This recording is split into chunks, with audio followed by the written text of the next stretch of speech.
Hello and welcome. We get this question all the time from English learners. So today we're going to talk about it. How do you speak English smoothly with real confidence and without all of those, awkward pauses? So let me ask you, does this sound familiar? You're in the middle of a sentence and suddenly you stop. You're searching for that perfect word and it just feels like the whole conversation is stuck. If that's you, I want you to know you're definitely not alone in this. My student here was telling me about this quote he saw, and it's just perfect. He said that's exactly how he feels, especially in job interviews or just talking at work. He knows the English, but the words, they just don't come out smoothly. It's like he's a video that's constantly buffering. And that feeling is so common. But here's the first thing you need to know. It's not a sign that your English is bad, and it's definitely not a sign that your mind is slow. The very first step to getting better is to understand why this is happening in the first place. So, okay, let's dive in. See, here's the secret. The problem usually isn't a slow mind. Actually, it's an overactive one. Your brain is juggling way too many things at once. It's trying to think in your native language, translate it, worry about making a mistake, and search for the most perfect word, all at the same time. No wonder you freeze. Now, this is absolutely crucial. Not all pauses are bad. In fact, the best public speakers use them on purpose. Our goal isn't to get rid of pauses completely. No way. The goal is to swap those accidental "I'm stuck" pauses for powerful, strategic ones. A short, silent pause doesn't show uncertainty. It shows confidence. It's like a little gift to your listener, giving them a moment to really hear what you said. Okay, let's talk about the single biggest reason for pausing: translating in your head.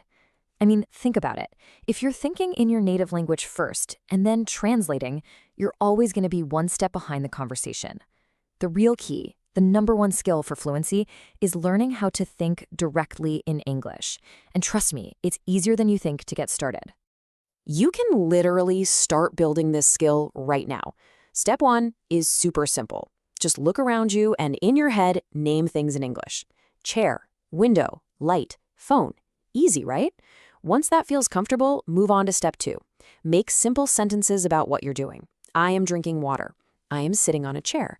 And then for step three, you can start narrating your day to yourself, like you're telling a little story inside your mind. It's all about building that habit. Awesome. So once you get into the habit of thinking in English, the next piece of the puzzle is building bridges between your ideas. This is what's going to make your conversation flow from one point to the next just really smoothly. Now, I want to talk about filler words. A lot of students think these are bad words that you should never ever use. But that's just not true. Honestly, even native speakers use them all the time. They are a totally natural tool to give yourself just a little bit of thinking time without bringing the conversation to a dead stop. So instead of the classic or you can upgrade to some smarter phrases. For instance, just starting your sentence with "well" gives you a moment to get your thoughts in order. Saying something like "let me think" is completely natural. Other really great ones are or "so basically." They all sound perfectly normal and buy you that extra second you need. And here's another amazing tool: conversation connectors. I want you to think of these like little signposts in your speech. They tell the listener what's coming next, and they help you organize your own ideas. When you use a phrase like "for example" or "another thing is," you're building a smooth path for your conversation to follow. Okay, now this next tip might sound a little bit strange, but it's one of the most powerful things you can do. If you're always saying and the best way to stop is to just be quiet for just a second. Embrace a short, silent pause, because really, if you're not speaking, you can't say Try replacing that sound with silence and you'll instantly sound more thoughtful and way more confident. All right, so we've talked about the theory, which is great, but we all know that practice is where the magic really happens. So let's try to put a few of these ideas into action with a quick real-world example. So I'm going to ask my student here a super simple question. It's something you'd probably hear every Monday morning at the office. So, what did you do this weekend? That was fantastic. Did you catch that? He started with "well," which gave him a beat to think, and then he used "actually" to add in another detail.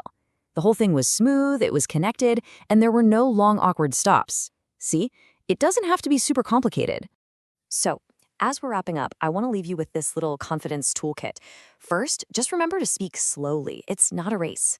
Actively remind yourself not to translate from Hindi or whatever your native language is. And please, please believe me when I say that mistakes are okay. They're just part of learning. Try to practice a little bit every day, even if you're just talking to yourself. And here's a great challenge. Try recording your own voice for just 1 minute. When you listen back, you'll be amazed at how much you're improving. So here's the main takeaway. You do not have to fix everything all at once. Small, consistent steps are what lead to really big results. So my last question for you is this. What is the first small step you are going to take today to speak more confidently? Maybe you'll just name 5 objects around you in English. Or maybe you'll try to use one smart filler word in your next conversation. Whatever it is, just start today. Thank you so much for joining us for this explainer. Keep practicing.